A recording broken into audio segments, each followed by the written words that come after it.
Our friend, the journalist John Nichols of The Nation, reviewed my next guest's new book, by saying, standing at the intersection of the past and future stands Harvey Kaye, our great radical historian. John goes on to say, Harvey believes correctly that our revolutionary past provides the truest evidence that another world is possible. The book is entitled Take Hold of Our History, Make America Radical Again. The author of the book is our other friend, the historian, scholar, and activist Harvey J. Kaye, who joins us now. First of all, Harvey, thanks for coming back on the program. It's always a pleasure to talk with you. You know that. I mean, I hope you know that. I do, and indeed, I feel precisely the same way. I have read, I would say, most of this book. I've enjoyed it very much. It's a collection of 18 essays, and rather than summarize what I think the through lines or dominant themes are, although I could, what inspired you to pick, you're a prolific writer, what inspired you to pick these particular 18 pieces and pull them together in a publication right now? Okay, well, in many ways, and it's a little audacious of me, I saw these particular pieces that extend from the very beginning of the Obama presidency to the beginnings, well into the beginnings, you might say, of the Trump presidency. I see them together as a kind of manifesto. And the reason I say that is that back in 2009, there was a sense of hope. There was a sense that, in fact, the Obama presidency was going to bring about something like a New Deal.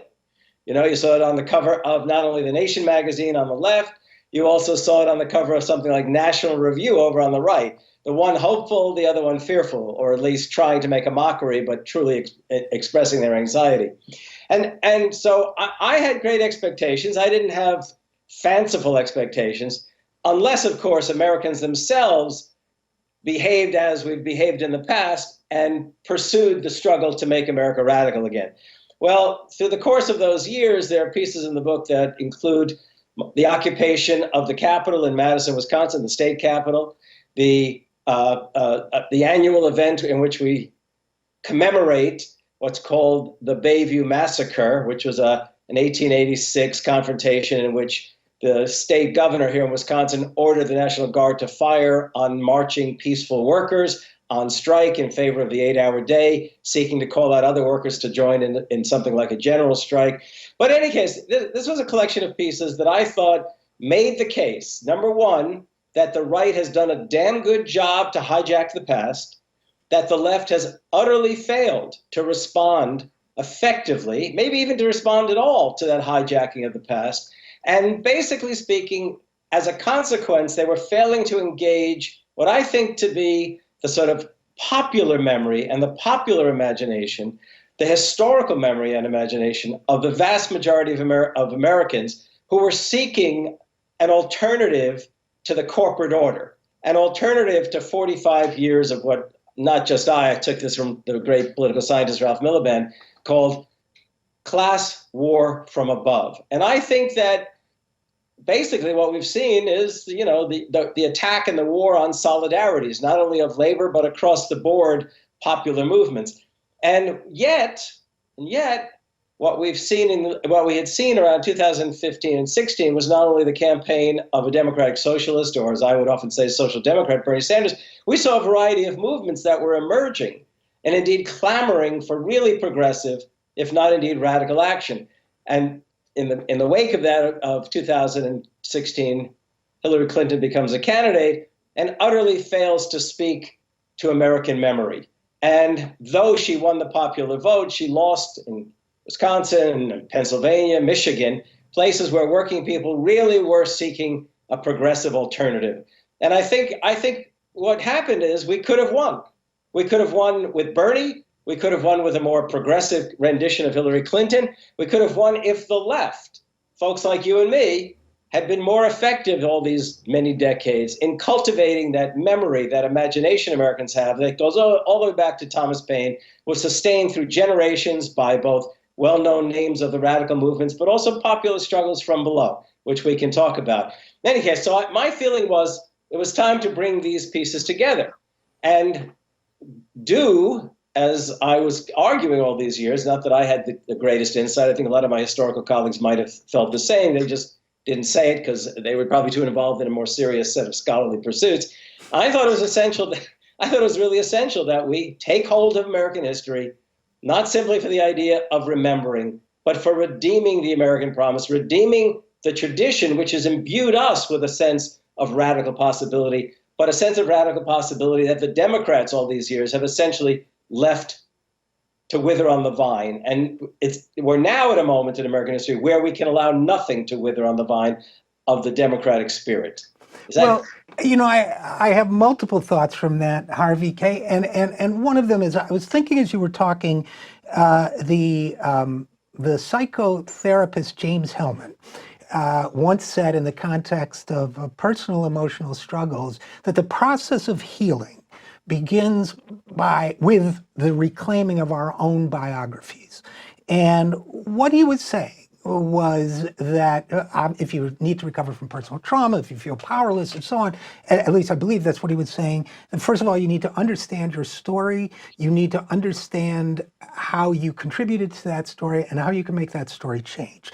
And to me, it seems that one of the great accomplishments that we can do as communicators and that historians like you can do is help us nationally reclaim our biography, because I think in the absence of it, we experience collectively what therapists like Hillman are trying to address individually, which is a sense of passivity, a sense of helplessness, a sense of waiting to be rescued when, in the words of the old cliche, we are the people we've been waiting for. So I feel... Right.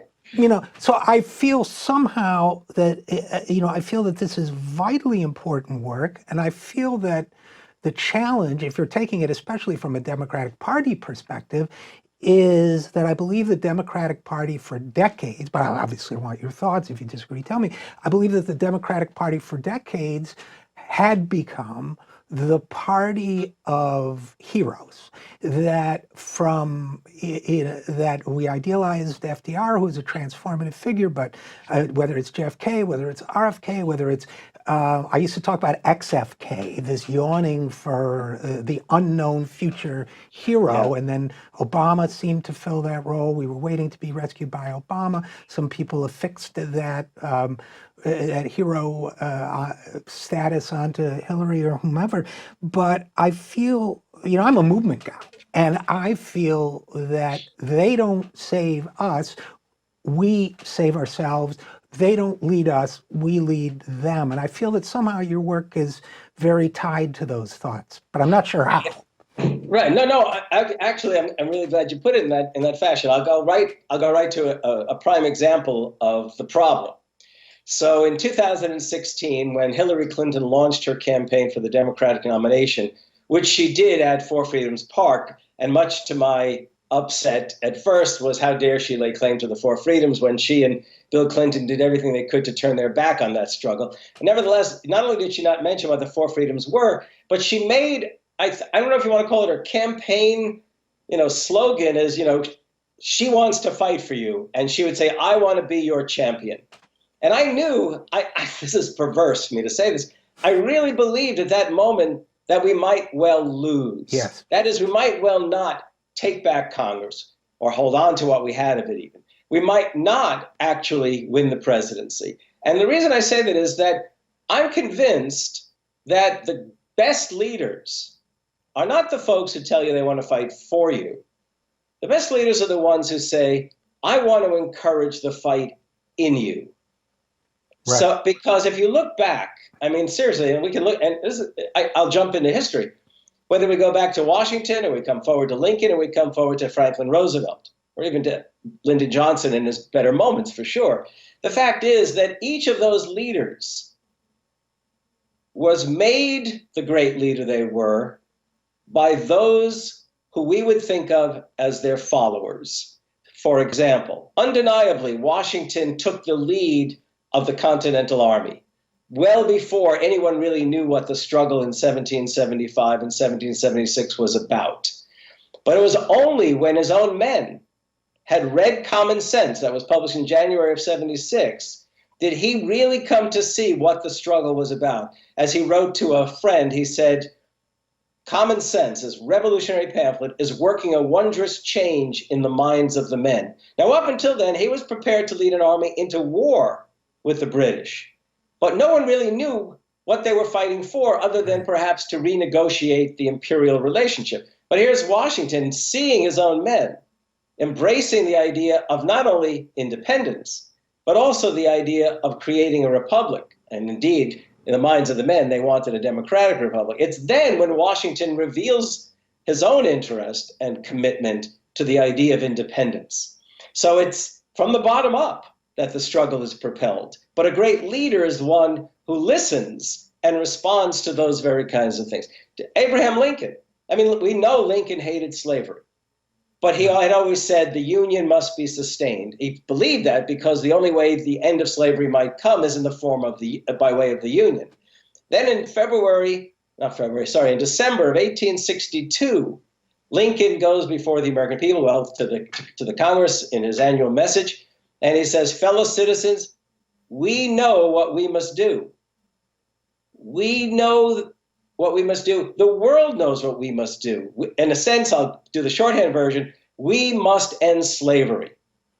To win the war, to sustain the Union, and to fulfill the promise of America that goes back to the Declaration and the arguments of Thomas Paine, we must end slavery, not only for the slave, but for ourselves." Okay. Now, what empowered him to do this? He had the authority under the laws of war, and the fact that he was the commander-in-chief. He could sign the Emancipation Proclamation.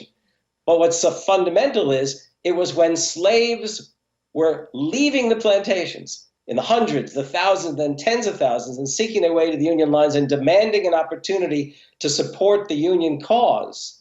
And the white army of the Union, the soldiers themselves came to appreciate that they were not only fighting to sustain the Union, but clearly slavery must end. It was at that moment that he becomes, if you like, empowered to bring that into slavery. It takes the self-emancipation of slaves in the South and, if you like, the awakening of white farmers and workers who have joined the Union Army to fight for the cause. It takes them to propel Lincoln to finally be able to do what he does. And then with Franklin Roosevelt, if I can jump ahead. I don't want to jump ahead yet, Harvey. Okay, I want to talk about Lincoln for a minute, because I love that you brought him up.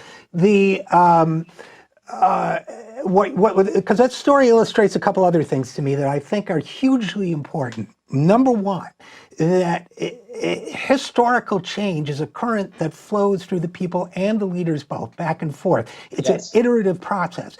With Lincoln, there was, during the Obama years, in my view, a sort of revisionist attempt, as Steven Spielberg's movie fits into this. So Obama's comments about a team of rivals, the elevation of the Team of Rivals book and so on. There was, in my view, an attempt to elevate this iconic American president as the great compromiser in chief. And if we look at the history as I recall it, certainly there was history of compromise in his past. I mean, Hofstadter, other people wrote about this. But the fact is, Lincoln's transformative work, it seems to me, came when the moment and the people and the cause forced him to move beyond that transactional, which was, a dimension of every politician's personality, I guess, into the truly transformational.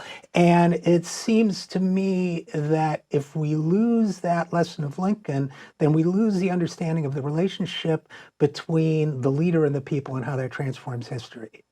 Yes, I absolutely agree with you. And in fact, when people talk, I never actually saw the Spielberg Lincoln, because I kept hearing about how it was handled, based on the Team of Rivals. Right, it's the Team of Rivals is the book that leads to that.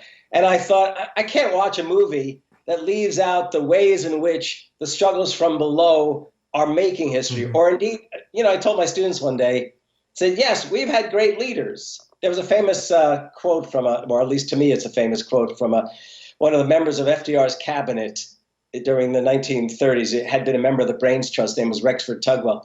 And he said, we're lucky people, we Americans. We've had great leaders. And he said, it wasn't for Washington, we would not have become a nation. It was not for Lincoln, we would not have sustained the nation.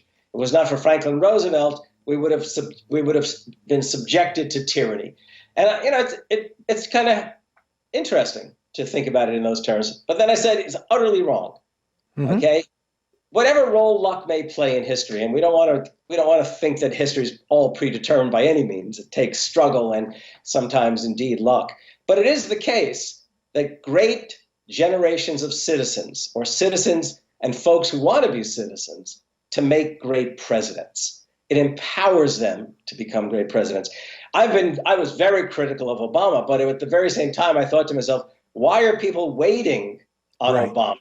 Right? Why are they waiting for this kind of stuff? But it's also the case that Obama really betrayed many of the arguments he offered during his own campaign, and thus, in a sense, betrayed the young people whose enthusiasm he inspired, and indeed people of all generations who were looking for a moment to act. As he said, yes, we can. Well, yes, we can became yes, we can when?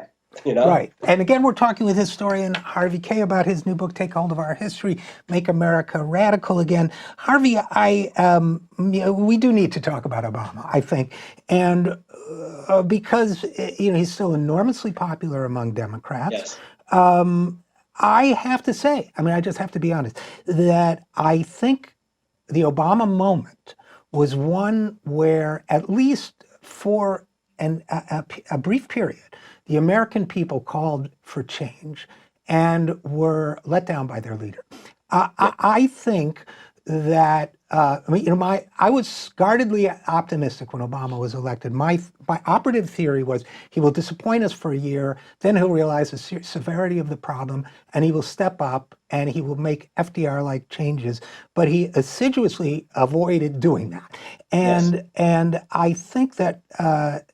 I watch my former boss, Bernie Sanders, now wrestle, Obama's a friend of mine, is his rhetoric and so on. I watch other people, Elizabeth Warren, who was not well treated in many ways by Obama, do the same.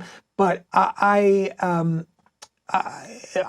feel somehow that we have to address the fact that perhaps our political structures and our funding system, which is so much more extravagant than it was, say, when FDR or even Lyndon Johnson was president, have reached a point where we can no longer count on presidents, at least, to even respond to the call of the people. And I don't know if I'm right or wrong or what we do about that, but I wonder what your thoughts are on that. Yeah, there was a moment, as long as we're in the Obama administration years in our heads right now, there was a moment during the Obama presidency early on, which I knew not only was Obama not going to do what needed doing in the sense of calling to Americans in historical terms.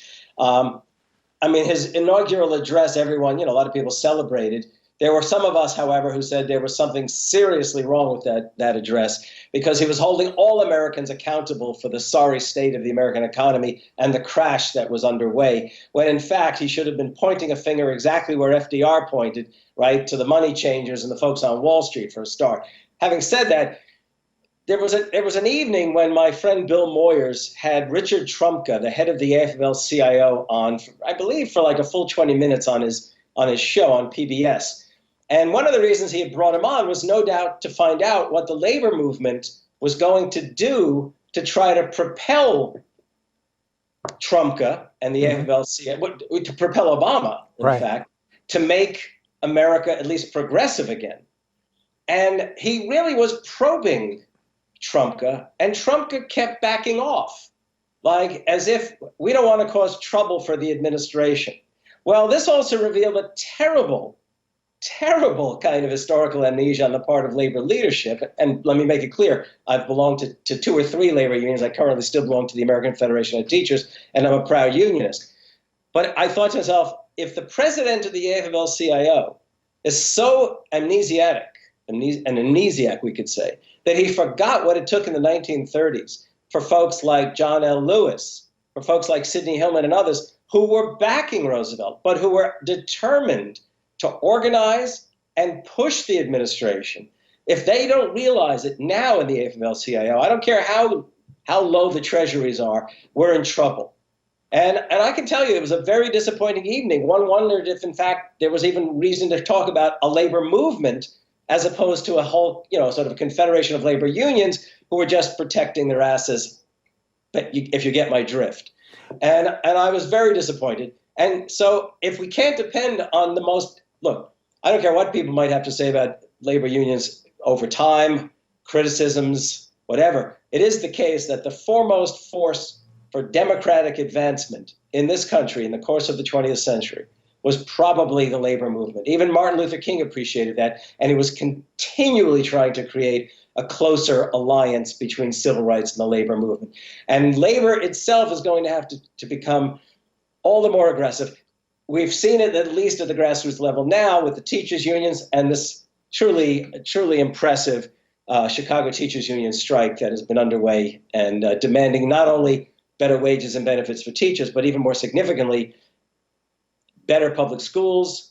They're struggling for the public good, the common good. So where was Trumka when the opportunity arose, not simply to line up with the new presidency, but to start pushing the new presidency back in 2009, that would have been, yeah. I think that's right on the money in every aspect, including the role of the labor movement in pushing this country in a more progressive direction. Now, one of the big themes of your book, of course, in fact, one primary theme, Make America Radical Again, Harvey, Kaye, it seems to me that, I'm trying to figure out the best way to put this, but it seems to me that and this is sort of a theme I've been harping on lately, that those of us who in our various ways communicate politically about these sorts of things have to do, as you do with this book, more work helping people understand how they can actively participate in this and how they can do it in a way that changes the political conversation. So, for example, the teachers movement, the teachers labor movement, latest manifestation is in Chicago, as you say, very impressive, but also very successful and quite startlingly popular in places that are considered red states, right? I mean, we had West Virginia where it started, we had Oklahoma, Arizona. So we're seeing with the teachers, who are trusted figures in people's lives, we're seeing perhaps, but you tell me what you think, the resurgence of a labor movement that can move not only quote unquote lefties like us, but a lot of people in a different direction, which was what the labor movement did 100 years ago. Am I right about that? Absolutely. I mean, the best example of that is in the West Virginia case. I mean, their effort carried out by folks who were not even necessarily in the union, the solidarity revealed and the determination to make West Virginia live up to its statehood, you might say, proves to us that things are possible. I just want to also mention, just as a sidebar to this, two things. On the one hand, to go back to 2011 here in Wisconsin, the election of Scott Walker in 2010, which led to the rescinding of collective bargaining rights for public employees, which meant not only my own union was basically essentially torn apart by the denial of collective bargaining rights, but all teachers' unions, all public employee unions were no longer in a position to bargain collectively with the state. It was a smashing of labor on a grand scale. But we didn't sit back, okay? We occupied the state capitol. Now, ultimately, we seem to have great promise. But in a recall election, Scott Walker was reelected. And even to this day, even with a Democratic governor, we have Republicans strangling the state with their hold on the legislature. But it is the case that even in that moment before all of these struggles that have emerged that have been far more successful, there was this resurgence of energy. We saw it in the Fight for 15. We saw it in Black Lives Matter. We saw it in the North Carolina Moral Monday movement. We saw it in the immigrants' rights movement. I mean, there is this energy. And the reason that I argue for this take hold of our history is not only to capture that energy, but to create new solidarities that were devastated during these 45 years of Republican, conservative, corporate class war from above. That's one thing I want to say. If I can do one other sidebar, I want to say that who would have also thought, think about it this way, and I have you had Sarah Nelson on the Zero Hour? Had who? I'm sorry. Yes, we have. Yeah, I love her, yes. Actually. She's great. Sarah Nelson is, to my mind, the great promise of the labor movement today. She's everywhere that people are marching. She herself is a progressive voice. If you read her speeches or go on YouTube, you can hear the story of American labor and the struggle for democracy and the struggle for social democracy in almost every one of her paragraphs, in every one of her stanzas, I almost want to say. I mean, she's magnificent. So there is this energy. And the point is, will we on the left try to take hold of our history in order to remind Americans that why they feel as they do and what it took over generations and in moments of mortal crisis, like the Revolution, like the Civil War, like the Great Depression of the 1930s. Are we going to live up to our parents' generations, our grandparents' generations, or are we going to allow America to truly cease to be the democratic promise it has been, even if we have yet to realize that promise? We fought for that promise, and our task is to do that again. And, you know, I just want to add to this, and this is a little a pitch I give once in a while. And I know one of your essays in this book is based on a commencement address, I believe you gave, called This Generation Right. as a Rendezvous with Destiny. I just want to give my little 30-second speech, and then we'll go back. Forgive me. But my speech is this, that we are at such a critical historical moment. It's my deeply held, passionate belief that we have been honored by history to live in a moment when what we do is so critically important for humanity.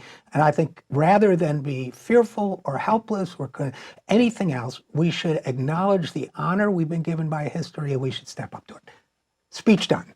No. By the way, I'll plagiarize you. It's very well said. It's beautiful. I think that's a really good way of putting it. We are honored by history. In fact, this is one of those moments.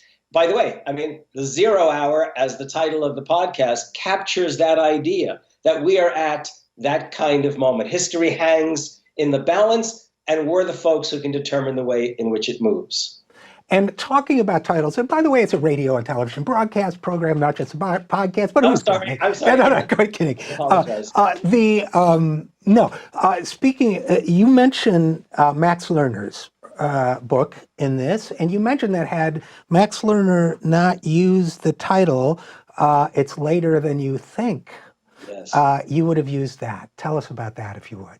Well, the great title is Later Than You Think, The Need for a Militant Democracy, the need for militant democracy. And I read that over and over again. There's a particular section in it where he's trying to remind Americans, especially Americans on the left, that he's writing this book in 1938, comes out, I believe, in early 39. In fact, it gets reproduced during World War II in 1943 in an enlarged edition.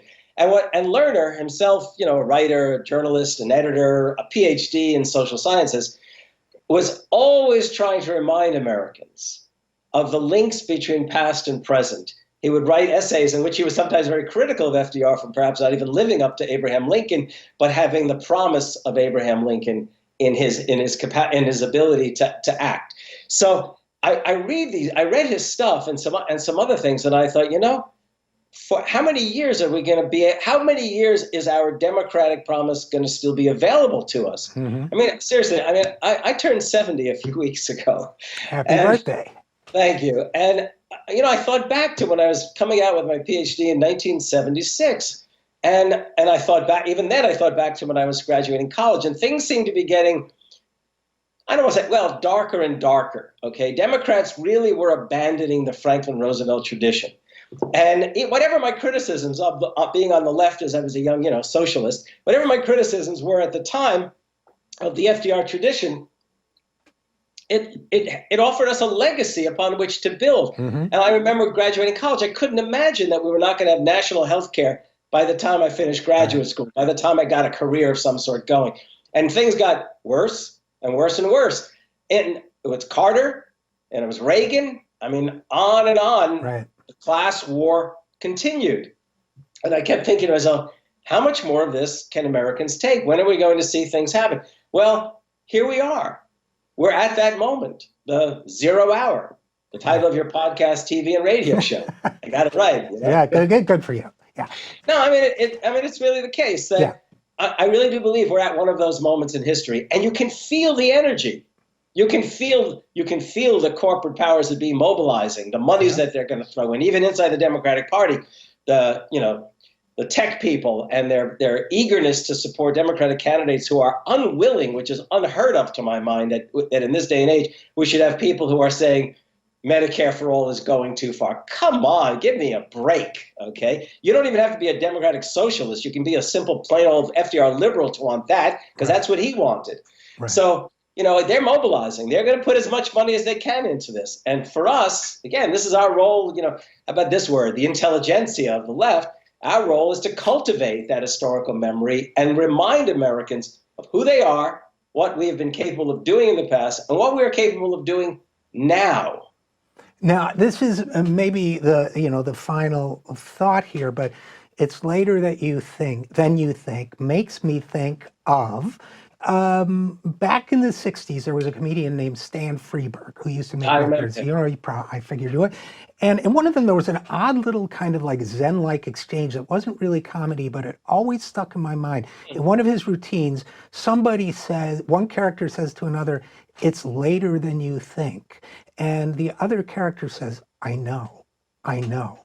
And the reason why I bring that up, other than it fascinated me as a child, it's like, if you know it's later than you think, then it's not later than you think, right? It's a paradox. Yeah. But what fascinated me now, thinking about it in the context of us talking about Max Lerner's book, is people know, don't they? I mean, on some visceral level, people, I think, across the political spectrum know that they're being told the top line economic numbers are good, the job numbers are good, but they know it's later than they think. And I feel somehow that what we all need to do together is channel that, bring that latent awareness to the surface and turn it into a productive force. But what do you think? Well, if I can go back to my true hero, Thomas Paine, for a moment. And Paine, in Common Sense, he opens up and he says, the cause of America is the cause of all mankind. And a lot of people on the left might shirk at that thought. But I think it remains the case. The cause of America is the cause of all mankind. What we do as Americans is going to shape human history today. It's not a matter of a fading empire. It's a matter of, will we be the democratic, free, and equal people that we promised ourselves we would be in 1776, or will we not? Now, when he wrote Common Sense, he said we have it in our power to begin the world over again. But he warned, this is in that spirit of it later than you think, he said, but we have to do it now. If we wait too long, we'll be crushed. Mm-hmm. And in fact, it is the case that this is, if you like, the luck that Paine had come from England, that he becomes so impressed with what he sees as the possibilities and the problems of America that he writes Common Sense, and that in that spring it takes off, and 100 to 150,000 people are buying it. Everyone in America is reading it, whether they liked it or not. And it compelled Americans to gather in communities, to gather in town halls, to gather in committees, and send messages to Philadelphia, to the Continental Congress, saying, declare independence. And there was already the understanding that to create independence meant to create a democratic republic of free and equal citizens and separation of church and state. Now, here we are, 45 years after the 70s, after 40 years after Reagan comes into office, crushes Patco, sends a signal to to American business people and elites, go ahead, crush labor all the more. Don't worry about us. We're happy to see it happen. Well, it is in many ways later than we think, because the solidarities have been lost, but you can see them, you can feel them in the making anew. And so it's like yes and no. We live the contradictions and we live the possibilities. So yeah, it's later than we think, but we ourselves know it. Don't wait. I wrote a piece, I don't think it's in the collection there, but I wrote a piece, I said, don't wait on the White House. Right. It was a Labor Day piece. Don't wait on the White House, Labor. I mean, if we're going to make things happen, we're sure as hell not going to make it happen because Barack Obama's on our side, because he didn't come out to march with us. We're going to have to make it happen ourselves and propel him. Well, that's where we are today. So, I think, for what it's worth, that Bernie Sanders has learned a great deal since 2016. He is actually recalling Roosevelt. recalling the New Deal, recalling the empowerment of labor that Roosevelt signed on to, recalling the struggles to improve the environment, and now he himself calls for a Green New Deal. But especially, he reminds us of the promise of an economic Bill of Rights.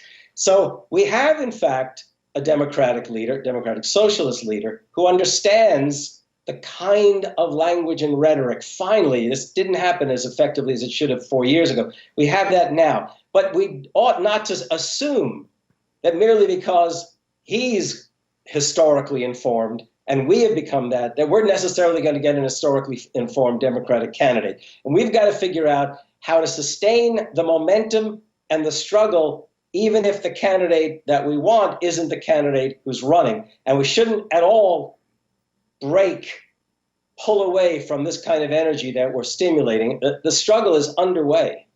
And the energy that we're talking about, the energy that you wrote about in this book, Take Hold of Our History, Make America Radical Again, is the energy that inspired the poet William Blake to write, America, I know thee, I have found thee, and I will not let you go. And that is the spirit with which I will leave this conversation. Harvey J. Kaye, thank you so much for your fine work in writing this book, and thank you for coming on the program. Thank you, Richard.